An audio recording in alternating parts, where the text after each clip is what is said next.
So what's wrong with happiness and meaning? They seem quite wonderful, right? It's indeed quite wonderful. You can be very self-contained and live in a small, cozy world and be perfectly content. Meaning in life, what gives you meaning in life? So that's the potential trade-off of life of meaning, life of happiness. You could be containing yourself in a small world and maybe sacrificing big ambitions, big exploration adventure.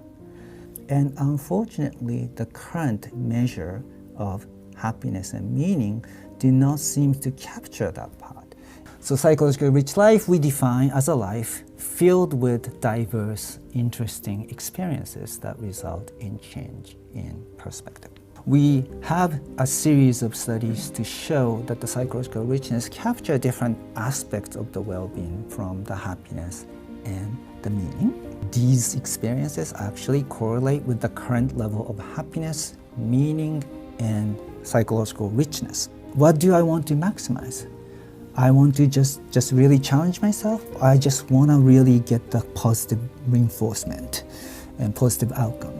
And I think that makes huge difference in the long run.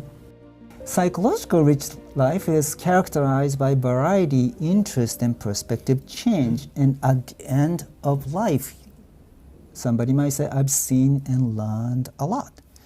And to me, wisdom, at the end of life, if you want to have wisdom, you just sort of have to have the psychological rich mindset. Otherwise, you don't have enough experiences or enough perspectives that in order for us to be flexible and being able to take somebody's perspective and give good advice.